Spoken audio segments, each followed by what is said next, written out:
Corona virus की वजह से एक बार फिर पूरे देश में 4 मई से लॉकडाउन को बढ़ा दिया गया और तीसरे चरण के लॉकडाउन में लोगों को कोई दिक्कत ना हो इसलिए सरकार ने कई राज्यों में छूट दी है, जिसमें एक छूट शराब की दुकानों को खोलना था। आपको बता दें, जब शराब की दुकानें खुली तो लोगों ने लॉकडाउन की धज्जियां उड़ा दी। जहां ऐसी ही खबर वाराणसी से भी सामने आ रही है।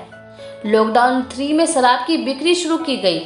एक तरफ जहां लोगों ने खुलेआम लॉकडाउन की धज्जियां उड़ाई, वहीं दूसरी तरफ जिला प्रशासन बस मूक दर्शक बनी बस देखती रही। खबर है वाराणसी से, जहां लॉकडाउन 3.0 में सरकार द्वारा तमाम सुविधा आम लोगों को मुहैया कराने की कोशिश की गई। उसी कड़ी में कल से सूबे में शराब की बिक्री भी शुरू हो गई है, जिससे लोगों ने लॉकडाउन की धज्जियां उड़ा दी और जिला प्रशासन बस देखती रह गई। आपको बता दें कि पिछले 44 दिनों से कोरोना जैसी महामारी की वजह से लॉकडाउन है, जिससे कि पूरी जनता घरों में है और सरकार का पूर्ण समर्थन कर रही है। आपको बता दें कि शराब की दुकानें खुलने के बाद सिर्फ वाराणसी में लगभग 88,000 लोगों ने 4.75 करोड़ रुपए की शराब खरीदी है। जब लोग शराब की खरीदारी कर रहे थे तो लोगों ने सोशल डिस्टेंसिंग का पालन नहीं किया और लोगों ने एक के ऊपर एक होकर शराब की खरीदारी की। मामला यहीं तक नहीं रुका, यही नहीं, घरेलू हिंसा भी बढ़ गई, जिसके बाद लोगों ने इसका काफी विरोध किया। इस तरह की घटना से कोरोना और अधिक प्रबल हो गया है और उन्होंने इस पर सरकार से पुनः विचार करने की मांग की। दूसरा दिन है, ऐसे में हमारे शासन द्वारा तमाम प्रकार की कोशिशें जनता को दी गई हैं। हम आपको बता दें कि पिछले 44 दिन से लोग अपने घरों में बैठकर लॉकडाउन का पूरी तरीके से पालन कर रहे थे, लॉकडाउन का पूरी तरीके से समर्थन कर रहे थे। उसके बाद जिस प्रकार से कल लॉकडाउन में छूट दिया गया, शराब की दुकानों को खोला गया और शराब की दुकानों पर जिस प्रकार से भीड़ सामने आ रही है, उसको देखते हुए हम कह सकते हैं एक बार फिर हमारे शासन को, माननीय मोदी जी को ये सोचना होगा क्या इस प्रकार से छूट देना उचित है, क्योंकि 42 दिन के छूट के बाद इस प्रकार से लोगों का भीड़ कहीं ना कहीं सोशल डिस्टेंसिंग का सरेआम धज्जियां उड़ा रही हैं। इस विषय में हमने जब हाउसवाइफ गृहिणियों से बात किया तो उनका कहना कुछ और, उनका साफ कहना कि इस प्रकार से जो लॉकडाउन का उल्लंघन हो रहा है, कहीं ना कहीं हमारे द्वारा दिए गए 43 दिनों के समर्थन के ऊपर ये पानी फेर सकता है। वाराणसी से तौफीक खान की रिपोर्ट। परेशानियाँ इतनी हैं, लेकिन इसके बावजूद भी जो इन्होंने शराब की दुकानें खोल दी हैं, जिससे कि आम जनता खासकर महिलाएं ज़्यादा प्रभावित होंगी। जिससे क्या है कि पैसे का वेस्ट भी हो रहा है और घर में जो घरेलू हिंसा है उसको भी बढ़ावा मिलेगा।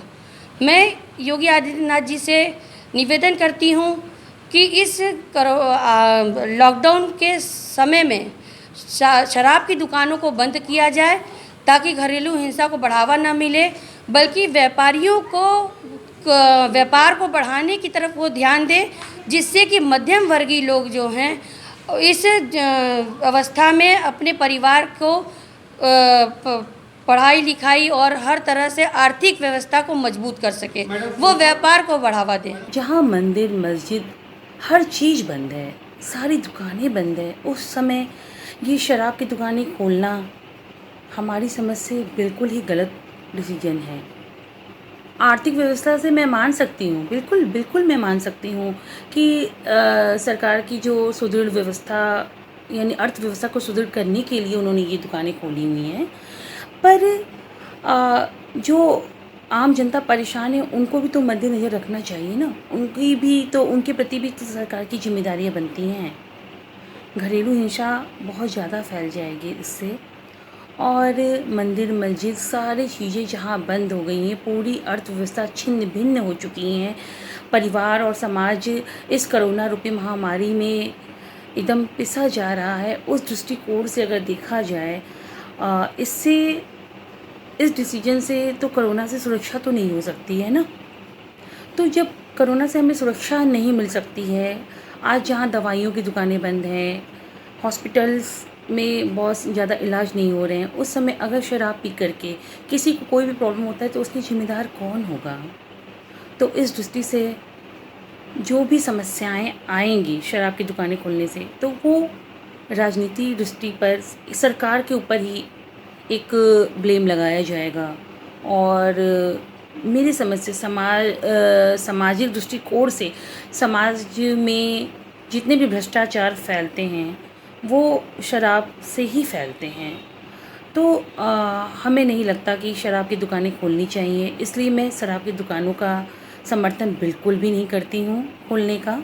शराब की दुकानें खोलने का समर्थन बिल्कुल भी नहीं करती हूँ। मैं रोशनी कुशल जायसवाल, हमारे देश के प्रधानमंत्री का संसदीय क्षेत्र बनारस, जो कि ऑलरेडी कोरोना की विभीषिका और लॉकडाउन का दंश झेल रहा था, वो आज रेड जोन में तब्दील हो चुका है, जो कि बहुत ही ज़्यादा दुख की बात है।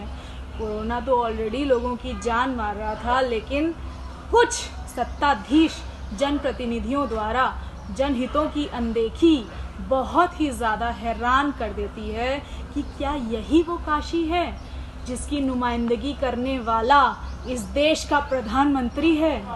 क्या इन्हें ही माँ गंगा ने बुलाया था? तीन मंत्री जिस प्रदेश की सरकार में हो, उस प्रदेश की जनसंख्या भोजन के लिए त्राहिमाम कर रही हो। यहाँ सिर्फ और सिर्फ भाजपा नेताओं द्वारा अवैध शराब की तस्करी की जा रही है और कुछ विधायक तो एक्सपायरी फ्रूट जूस बांट रहे हैं। कुछ जनप्रतिनिधि जब सेवा का मौका आया तो खुद ही क्वारंटाइन होके बैठे हैं। उतनी भयावह नहीं हुई है क्योंकि हमारी सरकार ने सही समय पर सही कदम उठाया और लॉकडाउन शुरू किया। वर्तमान समय में लॉकडाउन 3.0 चल रहा है, जिसके अंतर्गत सरकार ने कई छूटें प्रदान की हैं। जैसा कि कल से सरकार ने शराब की बिक्री को शुरू कर दिया है, लेकिन जब हम टीवी देखते हैं या हम न्यूज़ पढ़ते हैं तो पाते हैं कि शराब की दुकान पर हजारों लोग उमड़े हुए हैं और वे सोशल डिस्टेंसिंग का पालन नहीं कर रहे हैं। सरकार का उद्देश्य था कि रेवेन्यू को जनरेट किया जाए, लेकिन सोशल डिस्टेंसिंग का पालन यदि नहीं किया जाता है तो कोरोना वायरस की समस्या और भयानक होने की संभावना है। इसलिए सरकार को चाहिए कि टैक्स जो कि अल्कोहल पे लगाया जा रहा है उसे बढ़ाया जाए, ताकि एक तरफ सरकार इससे कंजम्पशन को कम कर सकती है, दूसरी ओर इससे रेवेन्यू जनरेशन भी बढ़ेगा। और जनता को स्वयं में ये सोचना चाहिए कि सरकार उसके लिए इतने विचार कर रही है तो वो सतर्कता का पालन करे, ताकि हम इस महामारी से जितनी जल्दी हो सके निजात पा सकें। जनहित से जुड़ी चुनिंदा खबरों को जानने के लिए सब्सक्राइब करें शिवना न्यूज को और बेल आइकन को दबाना ना भूलें। वीडियो पसंद आने पर लाइक, शेयर और कमेंट करना ना भूलें।